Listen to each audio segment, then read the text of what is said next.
Good morning student. Hindi की class में आपका स्वागत है। आप लोगों को पता होगा कि हम लोग श्रद्धामंद पढ़ रहे हैं।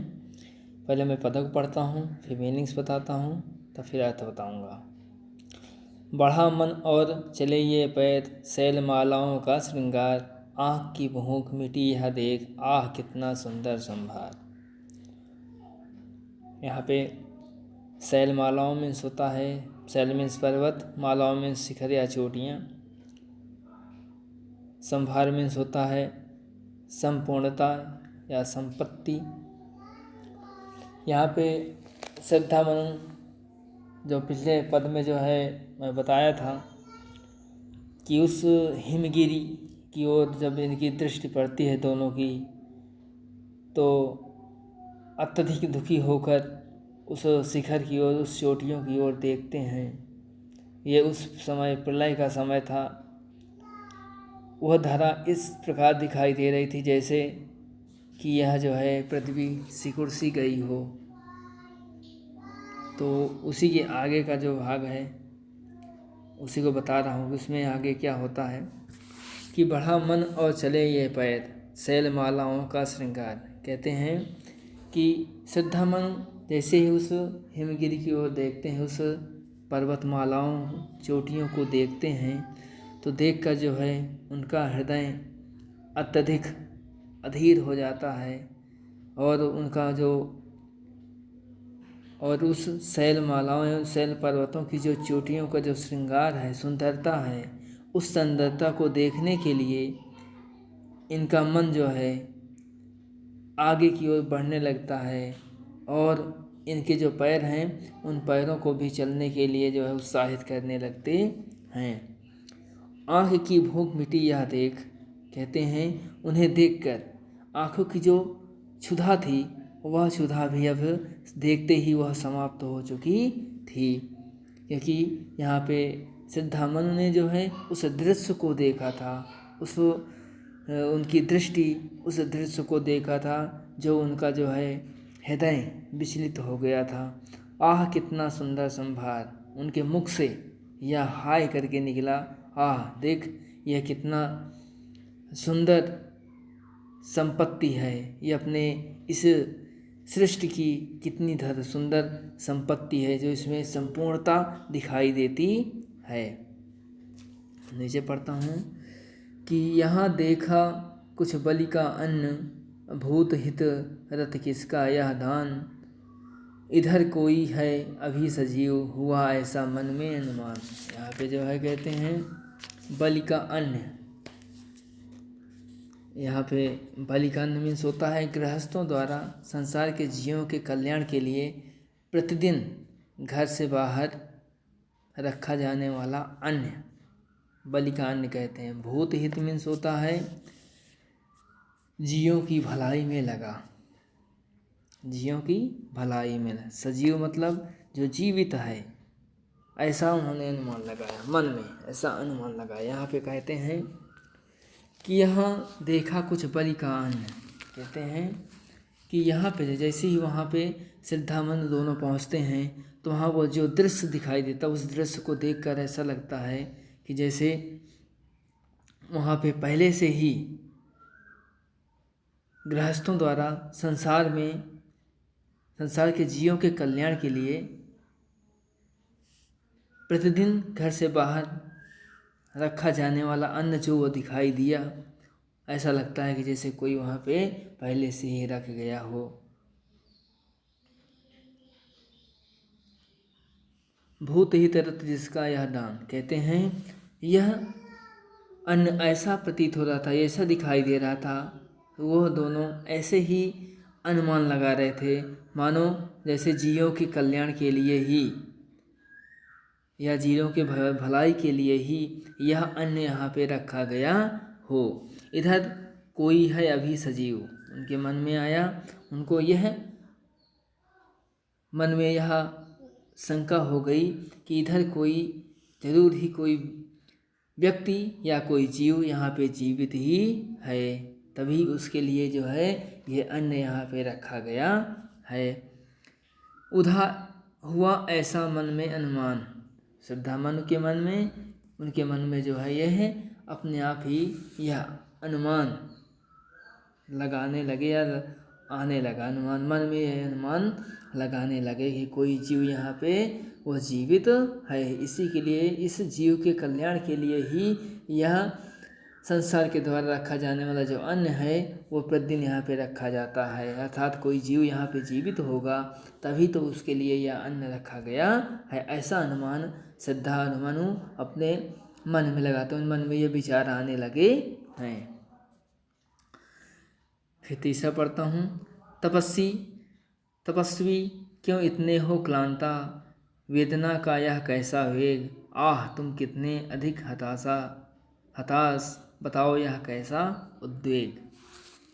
यहाँ पे जो है क्लांता मीन्स होता है दुखी, हताश मीन्स होता है निराश,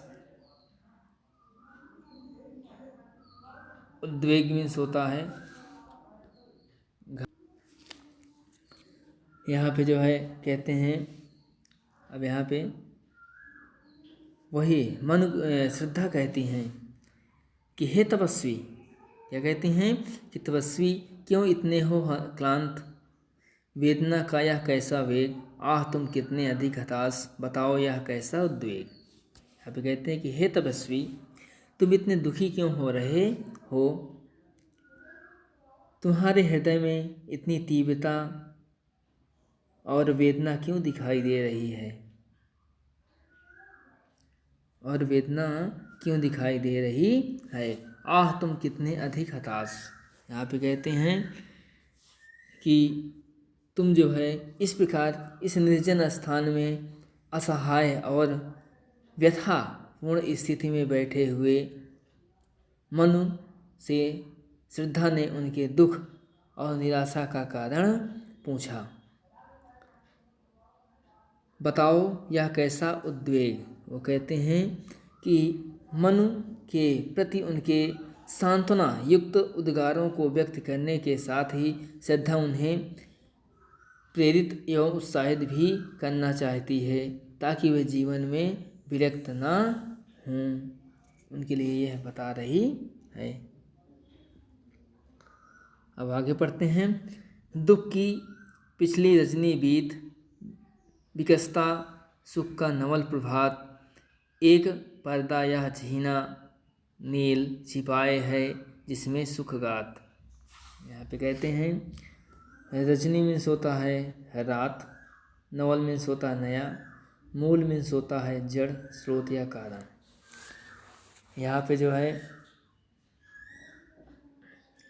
कहते हैं श्रद्धा मन को सांत्वना देते हुए तथा उन्हें प्रेरित करते हुए कहती हैं यहाँ पे जो है कि दुख की पिछली रजनी बीत, विकसता सुख का नवल प्रभात। यहाँ पे वह उनको सांत्वना देती हैं, प्रेरित करती हैं उन्हें आगे जीवन में बढ़ने के लिए, उन्हें प्रेरित करती रहती हैं कि दुख की पिछली काली रात के बीच ही सुख का नया सवेरा विकसित होता है। अर्थात कहने का मतलब ये है कि बीती हुई रात के झीने नीले धुंधलके के समान बीते हुए दुख की यह अनुभूति सुख के बीच पर्दा बनी हुई है। वह सुखमय अरुण के प्रकट होने, अरुण मतलब सूर्य के प्रकट होने का ही पूर्व संकेत है, अर्थात सुख आने का पूर्व संकेत है। फिर कहती हैं कि जिसे तुम समझे हो अभिशाप, जगत की ज्वालाओं का मूल, ईश का वह रहस्य वरदान, कभी मत इसको जाओ भूल। यहाँ पे कहती हैं, अब यहाँ पे श्रद्धा कहती हैं कि जिस दुख को तुम साफ समझते हो और यह समझते हो कि वह संसार ही पीड़ा का कारण है, कि जिसे तुम समझे हो अभिशाप, जगत की ज्वालाओं का मूल। यहाँ पे श्रद्धा कहती हैं कि जिस दुख को तुम साफ समझते हो और यह समझते हो कि वह संसार की पीड़ा का कारण है, तो ईश का वह रहस्य वरदान कहीं मत इसको जाओ भूल। यहाँ पे कहते हैं कि तुम जो है वह ईश्वर का अप्रत्यक्ष वरदान है जो दिखाई नहीं देता है। यहाँ पे श्रद्धा मन को समझाकर कहती हैं कि वह ईश्वर का अप्रत्यक्ष वरदान है जो तुम्हें दिखाई नहीं देता है, वो हमारी सहायता कर रहा है, क्योंकि यही पीड़ा मनुष्य को सुख प्राप्त करने के लिए प्रेरित करती है। इस सत्य को कभी ना भूल जाना।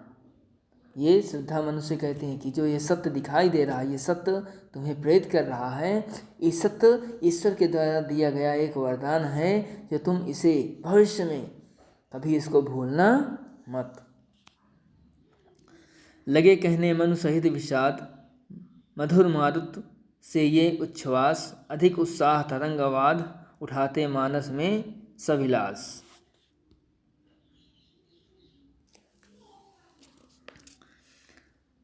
लगे कहने मनु सहित विषाद, मधुर मारुत से ये उच्छ्वास, अधिक उत्साह तरंग अवाध उठाते मानस में सविलास।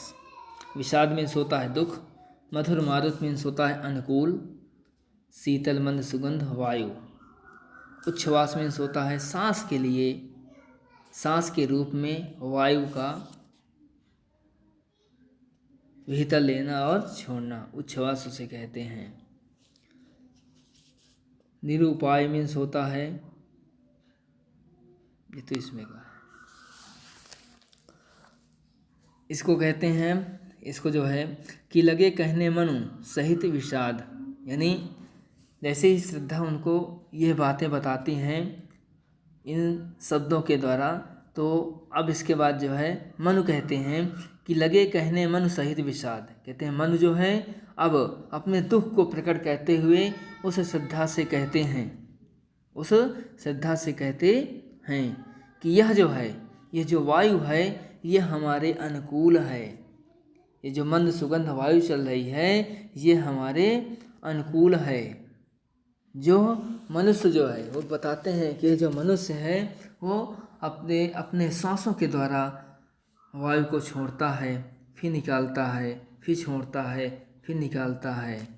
कहते हैं कि यह जो है अधिक उत्साह तरंगवाद, कहते हैं कि यह जो है,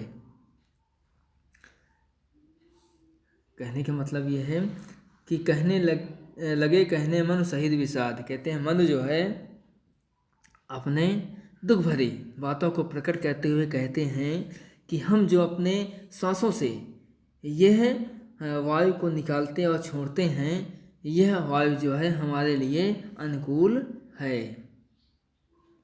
वायु जो है हमारे लिए अनुकूल दिखाई दे रही है। अधिक उत्साह तरंग आवाद, कहते हैं यह अत्यधिक जो है उत्साह और तरंग रूपी जो है ना कुछ बोलने वाली यह दिखाई दे रही है।